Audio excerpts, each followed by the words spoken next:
A girl disappeared and the whole town remembered her differently. I was 34 when I returned to Bellweather, and by then I had trained myself not to think about Meera Vale. That was the first name I remembered. Mira. She had been 9 years old when she vanished. I had been 10. She lived 2 streets over from me in a yellow house with ivy climbing the porch rails, and she had a chipped front tooth from falling off her bicycle behind the church. She wore her hair in 2 uneven braids because she always tied one tighter than the other.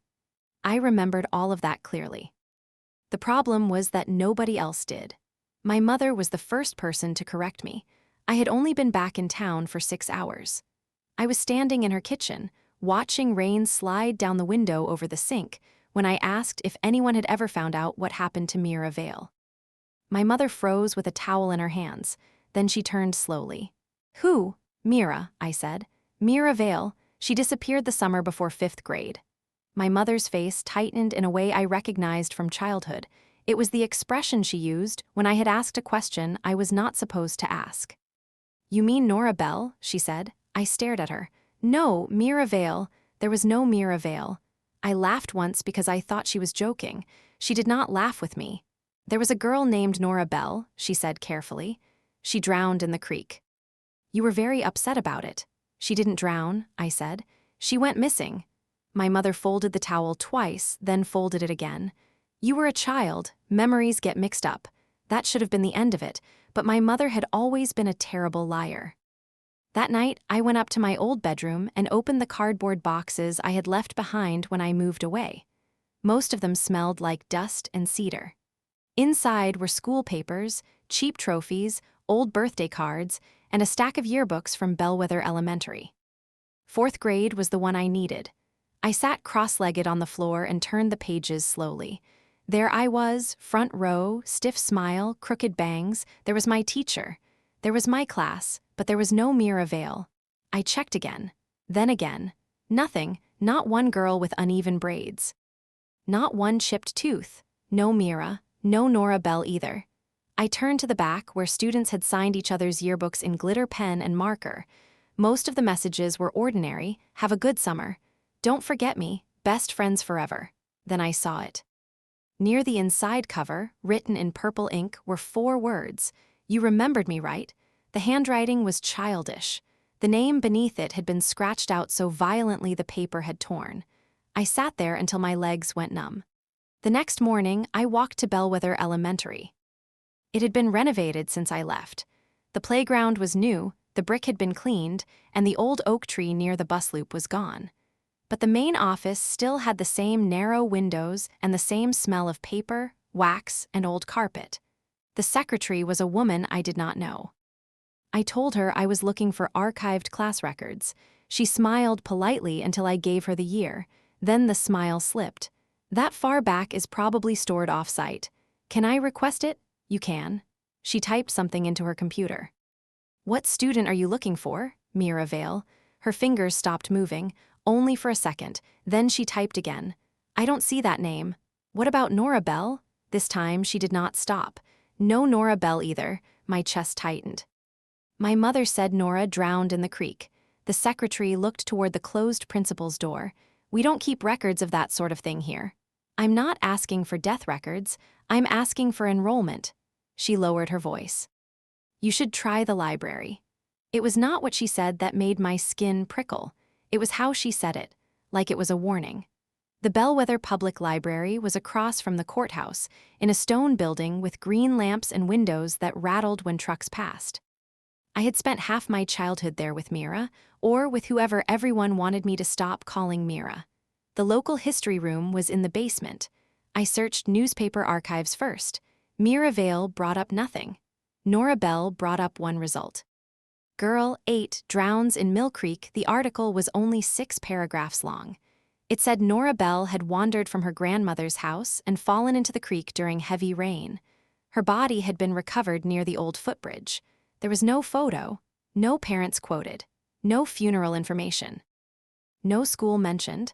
The date was wrong too. The article was from October. Mira vanished in July. I printed the article anyway.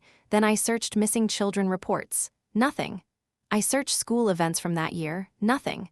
I searched every nearby town, nothing. When I stood to leave, an elderly librarian blocked the doorway. Her name tag said Mrs. Sutter. She looked at the printout in my hand. "You shouldn't dig into that," she said. I folded the paper slowly. "Into what?" Her eyes moved toward the ceiling, as if someone upstairs might hear us. "That girl, Mira," Mrs. Sutter's face changed. For 1 second, she looked devastated, then it vanished. "Nora," she said, but I had heard the pause. I stepped closer. "You remember her?" Mrs. Sutter pressed her lips together.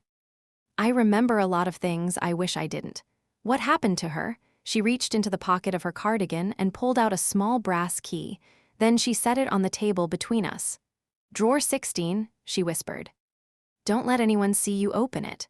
Before I could ask anything else, she walked away. Drawer 16 was in the old microfilm cabinet against the back wall. It stuck when I pulled it. Inside were envelopes labeled by year. The one I needed had been pushed to the back. There was only one thing inside: a school photograph, not the official class picture from my yearbook. This one was candid. Children stood in front of the old oak tree, holding paper cups from field day. I recognized myself immediately. I was laughing at something outside the frame. Beside me stood a girl with uneven braids and a chipped front tooth. Mira. My hands started shaking. On the back of the photo, someone had written Meera Vale, age 10, Vale, not Vale. I had remembered her name wrong, or someone had taught me to. I took the photo upstairs to Mrs. Sutter, but she was gone. A younger librarian told me she had left for the day, even though it was only noon. When I stepped outside, my mother was waiting beside my car. She looked pale. "Get in," she said. "How did you know I was here?" "Please." I held up the photograph. "Who is Meera Vale?" My mother closed her eyes. For a moment, I thought she might finally tell me. Instead, she said, "Come home." "No," her eyes opened. "You don't understand what this town is capable of." That was the first honest thing she had said. I drove past her and went to the courthouse. Bellweather's courthouse kept property records, birth certificates, marriage licenses, and death records in the basement clerk's office. A tired man behind the counter asked me what I needed. "Anything on the Vale family," I said. He looked at me sharply. "Spell it." I did. He disappeared into the stacks. 10 minutes passed, then 15. When he returned, his expression was blank. "No records." "That's impossible. They owned a house here." "Do you have an address?" I did. 21 Briar Lane, the yellow house with ivy. He typed it in. "That property belonged to the town until 1998, he said. Then it was sold to a private owner. No family lived there, not according to this. Who lived there in 1996? He clicked again. His face drained of color. Then the screen went black. He stared at it. "System crashed. Print what you saw." I didn't see anything. "Yes, you did." He leaned forward. "You need to leave." I did not leave town. I went to Briar Lane. The yellow house was still there, but it had been painted gray. The ivy was gone. The porch rails had been replaced. A woman I did not know answered the door and told me she had bought the place 12 years earlier. "Did the previous owner leave anything behind?" I asked. She frowned. "Who are you?" "Someone who used to know a girl who lived here." "No children lived here." "You know that how?" "Because everyone told me." That answer stayed with me. Everyone told me. She started to close the door, then hesitated. "There is one strange thing," she said. She led me around the side of the house to a cellar door. Inside, the basement smelled of concrete and damp wood. She pointed to the far wall, where a rectangle had been painted over in white. "We thought it was water damage at first, but paint won't stick there." I stepped closer. Under the peeling paint, faint pencil marks covered the wall. Not random marks. Heights. Children's heights measured year by year. Most had initials. MV, MV, MV. At the bottom, written much smaller, was another line. "Don't let them rename me." I touched the wall with 2 fingers. The woman behind me whispered, "What does that mean?" I don't know, but I was beginning to. That evening, someone left an envelope on my mother's porch. No stamp, no address, just my name. Inside was a single Polaroid. It showed me as a child, standing beside Mira in front of the creek. On the back, someone had written, "Ask why she was never allowed to turn 11. I did not sleep that night. At dawn, I drove to Mill Creek. The footbridge from the newspaper article had rotted away years ago, but the stone posts remained. The water below was shallow, too shallow for a child to drown unless she had hit her head or been held under. I walked the bank until I found something strange.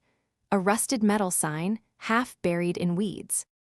Bellweather Water Authority property, no trespassing. The old water treatment building stood beyond the trees. I remembered it. Every child in town had been told to stay away from it. Mira had once dared me to touch the fence. The building had been abandoned for decades, according to everyone. But the padlock on the gate was new. I was still looking at it when a truck stopped behind my car. The driver was Pastor Rusk. He had buried my father, baptized half the town, and looked exactly the same as he had when I was 10, except thinner. He got out slowly. "You shouldn't be here," he said. "People keep telling me that. For once, you should listen. Did Meera Vale drown here?" His face twitched. "That child caused a lot of pain." That child was 10. He looked toward the locked gate. She was curious. "What did she find?" Pastor Rusk's voice dropped. "Enough to ruin families." Then he got back in his truck and drove away. That was the midpoint of the story, though I did not know it then. Until that moment, I had believed Mira was the victim of one terrible secret. After that, I understood she had discovered one. I went home and searched my old room again. This time, I was not looking for Mira. I was looking for anything I had saved without understanding it. At the bottom of a shoebox, beneath friendship bracelets and folded notes, I found a cassette tape. The label was blank except for a blue star sticker. Mira used to put blue stars on everything she owned. My mother still had an old tape player in the garage. At first, there was only static. Then Mira's voice came through. "I'm putting this here because Mara forgets things when adults tell her to." Mara was me. My throat closed. Mira continued, whispering fast. "They said my name is wrong. They said my birthday is wrong. They said if I tell anyone, they'll send me back to the White Room. I found the book in the water building. It has all our names, not just mine." There was a thump. Then my own child voice whispered, "Mira, I'm scared." "I know," she said, "but if they make me disappear, you have to remember I was real." The tape clicked off. I played it 3 times. Then I went downstairs and found my mother sitting at the kitchen table, crying. "You knew," I said. She nodded. "Tell me." She wiped her face. "When the mill closed, this town was dying. Families were leaving. The school was nearly empty. Then a private foundation came in with money." "What foundation?" "The Bellweather Children's Trust." I had heard that name all my life. "It paid for scholarships, playgrounds, medical bills, church repairs. Everyone praised it." My mother continued. "They placed children here, quietly, children with no one looking too closely. Some were foster children, some were from institutions. Some," she swallowed. "Some I don't know." "Mira," she came through the trust. I gripped the back of a chair. "Why change her name?" "Because she wasn't supposed to exist here permanently." None of them were. They were placed with families for money, then moved when paperwork caught up. Names changed. Birthdays changed. Records changed. People were told it was kinder not to ask questions. I thought of the height marks in the basement, the yearbook, the erased name. What did Mira find? My mother looked toward the window. A ledger, the book from the tape. It listed every child placed through the trust. Their real names, assigned names, payments, dates moved. And she threatened to tell? She was 10, my mother whispered. She didn't understand what she had, but the adults did. "Who?" She shook her head. "No. Who?" "The mayor, the principal, the pastor, the clerk. Half the respectable people in Bellweather." I felt something cold settle inside me. "What happened to Mira?" My mother covered her mouth. "I don't know, I swear. One day she was here. The next day we were told she had been sent away.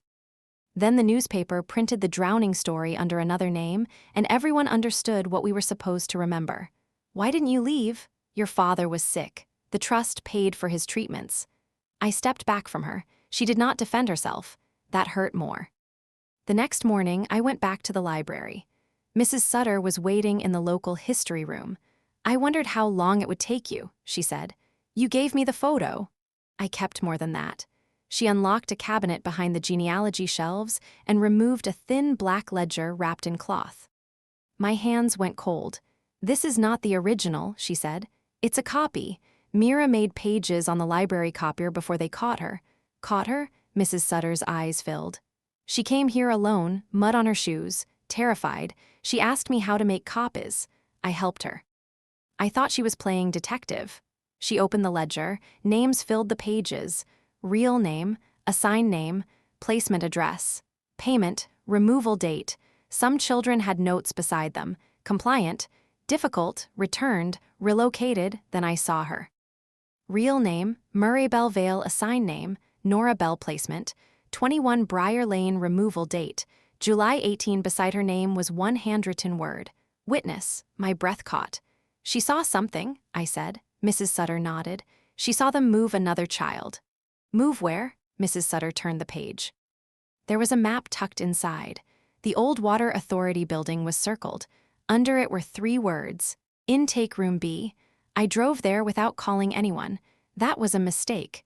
The gate was unlocked. The padlock hung open, swinging slightly in the wind.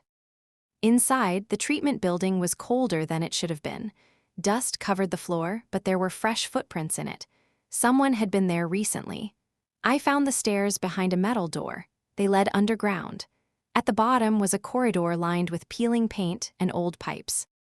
The air smelled metallic. My phone had no signal. There were several rooms. Most were empty. Then I found Intake Room B. The door had been bricked over from the outside, but one section had been broken open recently, just wide enough for a person to fit through. Inside were metal bed frames, children's drawings on the wall, a rusted filing cabinet, and a blue star sticker on the corner of one drawer. I opened it. Inside was a stack of files sealed in plastic. The top file was Mira's. No, Meera Vale's. There was a photograph clipped inside. The same girl I remembered, staring at the camera with a frightened, stubborn expression. Under disposition, one line had been typed, transferred out of Bellweather jurisdiction. Below it, in handwriting I recognized from the yearbook, someone had added, I was not transferred. Behind me, a floorboard creaked. Pastor Rusk stood in the doorway. He looked older underground. Put it down, he said. I held the file tighter. What did you do to her? What we were told. She was a child. She was going to destroy the town. No, I said. She was going to expose you. His face hardened. You think the world is simple because you left. You think good people don't do terrible things when there's no money, no jobs, no future. Where is she? He looked at the file. For years, I told myself she survived. That's not an answer. No, he said softly. It isn't. He stepped toward me. I grabbed the filing cabinet drawer and slammed it into his knee. He shouted and fell against the wall. I ran. Halfway up the stairs, someone else appeared at the top. The courthouse clerk. Behind him stood my mother. For one awful second, I thought she had betrayed me again. Then she lifted a can of wasp spray and emptied it into the clerk's face. Run, she screamed. We ran. We drove straight to the state police office 2 counties over. Not Bellweather police. Not anyone local. The files, the ledger copy, the tape, the photos, the article, everything went onto a metal table under fluorescent lights. For the first time in 24 years, someone outside Bellweather heard Mira's name and did not correct it. The investigation lasted 8 months. By the end, the town looked different to me. Not physically. The church still had white columns. The courthouse still had flags. The library still smelled like paper. But now I knew what had been hidden underneath all that respectability. The Bellweather Children's Trust had been a trafficking and illegal placement scheme disguised as charity. Children without stable advocates had been moved through town, renamed, and used to collect payments from private donors, state loopholes, and desperate families. Most survived. Some were found living under different names in different states. A few had spent their lives believing the false histories Bellweather had given them. And Meera Vale, that was the last truth, the one I had both feared and needed. She had not drowned. She had not been transferred. She had escaped. The night they locked her in Intake Room B, she had crawled through an old drainage channel that led beneath the water building and out near the creek. That was why the drowning story was printed. They found her shoe by the water and decided to turn panic into proof. But Mira had lived long enough to reach the highway. A truck driver found her before dawn. She gave him a false name because she no longer trusted her real one. For 24 years, she had lived 3 states away as Claire Mercer. She remembered Bellweather. She remembered me. and she had been the one leaving envelopes on my mother's porch. When I finally met her again, she had short gray-streaked hair and no braids, but the same chipped tooth appeared when she smiled. "I wasn't sure you'd remember," she said. "I did," I told her. That was not entirely true. I had remembered pieces, a name slightly wrong, a face everyone denied. A friend the town tried to bury under another girl's death, but I had remembered enough. In the end, Bellweather had not changed the memory of one girl because she vanished. They changed her memory because she refused to vanish quietly. And because if anyone remembered Meera Vale correctly, the whole town would have to remember itself.